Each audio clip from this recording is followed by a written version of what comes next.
What's good, YouTube? It's your boy Hidden One again. And today I want to take some time to talk about the Battlefield 2042 beta and the problems with it that I hope are ironed out upon the release of the full game. Before we get started, if you can go ahead and take a second to like the video, subscribe, and turn on that notification bell, I would greatly appreciate it. It'll help me grow my channel. And without further ado, let's get underway. Now, I've put about 12 hours or so into the beta over this past few days since it's been out. And these are going to be a couple things that I've noticed that's been pretty bad that I hope don't transfer into the final game. So without further ado, let's get underway. And the first thing I want to talk about is going to be the hit registration.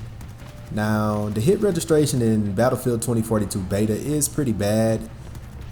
There's been times where I've been firing like pretty much my whole magazine into an enemy and I feel like there's like no hit markers, no nothing, and then they just beam me and I die instantly. So hopefully the hit registration is fixed. We definitely don't need bad hit registration transferring over into the full game. That would just be a no-no, especially for a first-person shooter where every second counts. The hit registration, it needs to be fixed. Now the doors and the elevators, they're completely bugged in the beta. It's pretty weird that they put it out like this with the doors and the elevators being bugged. Like, there's times where I'll try to run through the door and it's like I'll get stuck, or I'll halfway glitch through it and I just won't go anywhere. And the elevators, like, you can take the elevator to the top floor and the elevator door doesn't even open. You kind of just gotta walk through it. And also, I want to talk about the movement system. I think it's a major downgrade from what was in Battlefield 5. You can't crouch run anymore, and that was pretty awesome, being able to crouch run. Not a lot of shooters let you do that, and for them to remove it, that was just kind of weird, a weird decision. You can't dive backwards or to the sides anymore like in Battlefield 5. You can't jump out of a window and roll. I don't know if you guys were aware of this, but a little later on in the Battlefield 5 life cycle, you were able to jump from, say, like a rooftop, and if you hold the crouch button, you'll do a roll, taking reduced fall damage. Don't know why they removed that either. It was a pretty decent mechanic to have in the game. They also don't have manual leaning inside of the beta. Maybe that'll make it into the full game. That remains to be seen. Now, I've seen a couple of the forums like Reddit talking about the movement speeds. I don't think the movement speeds are a bad thing in this game, especially since the maps are a lot bigger than what was in any other Battlefield game. So with faster movement speeds, I believe that's fine. I don't think they should tone it down. I think it's perfect the way it is.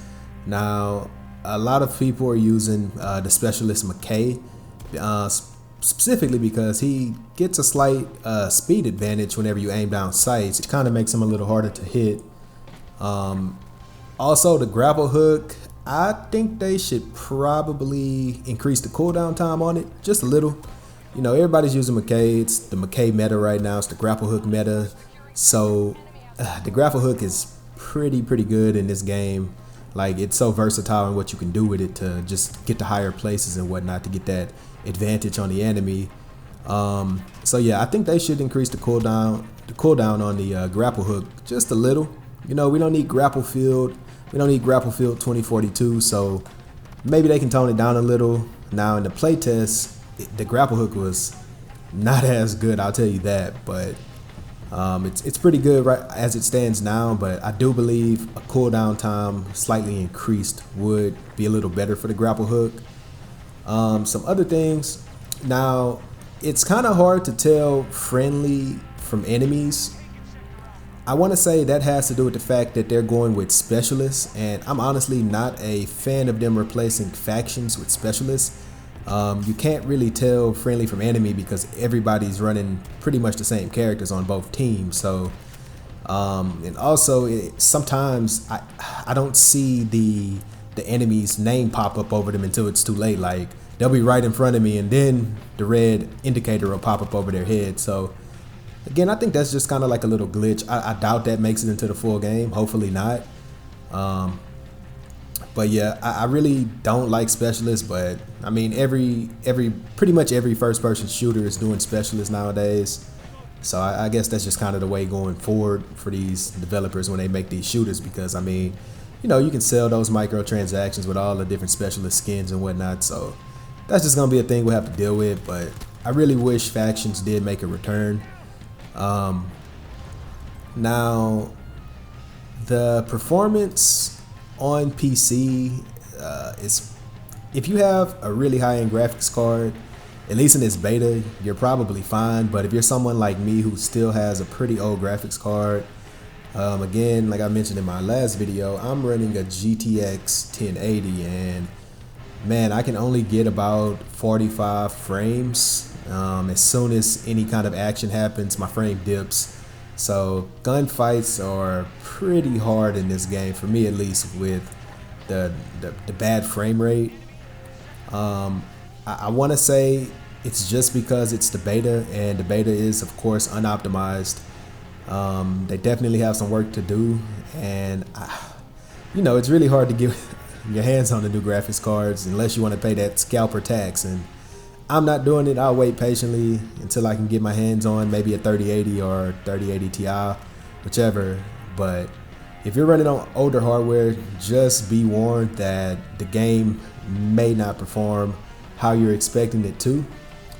Now, I'm hearing the console versions are pretty rough as well. I know the beta went open today, so I'm actually going to check out the PS5 version later today. But I've been seeing the Reddit and a couple different forums saying that the PS5 has graphical glitches and whatnot, but I'll have to see, check that out. But yeah, if you're playing on console, the performance in the beta at least is pretty bad. Again, hopefully they iron it out upon release. We'll have to see. Now, I want to talk about the ammo system as well. I don't know about you guys, but I tend to run out of ammo really fast in this game. I don't understand why they removed ammo supply stations and the ability to take ammo from support players and even medic bags from the medics. That was an awesome feature introduced in Battlefield Hardline, and I know they brought it back in Battlefield 5, but it seems to be missing in 2042. But yeah, I really wish that the maps had ammo supply stations just scattered around the map so you can resupply, because I find myself running an ammo box more than any other thing, because again, you don't want to be stuck on this giant map and run out of ammo, which can happen quite often. So I definitely think they should consider adding back being able to resupply off of a teammate for medic bags and ammo, as well as adding those ammo resupply stations across the maps, just in different places, kind of like how it was in Battlefield 5. Also, I think that the medic class deserves a rework. I don't like the idea of having to hold E to revive a teammate. The defibrillators should work how they did in Battlefield 4, where you can kind of just pull the defibrillators out, charge them up, revive somebody. The current animation feels very clunky and slow, so it would be nice if they just let the defibrillators stand alone, kind of like it was in Battlefield 4. Sniping feels kind of weak. I've known for sure that I've hit players above the torso, and it took 2 shots unless it was a headshot. Now, it could just be because the sniper in the beta is probably one of the first snipers you get, and it's not very good at long range. It feels kind of weak. Hopefully the other snipers in the full game are a lot more powerful at range, because, you know, again, these maps are really big and it's pretty hard to get like a decent sniper shot. I don't even think you can zero in with the snipers in the Battlefield 2042 beta. At least I can't find a button for it. I know on keyboard and past Battlefield games you had to press V and you could zero in to basically fine-tune exactly how many meters your enemy was away from you, but that doesn't seem to be present in this current build of Battlefield 2042. Hopefully the zero in makes it, but we'll have to see during the launch of the game. And the tornadoes, now I've played about maybe 20 matches or so, and I've only seen the tornado maybe 3 times. I think it would be nice if they increased the rate of the tornado, because I love it when it's on screen. It makes for something epic.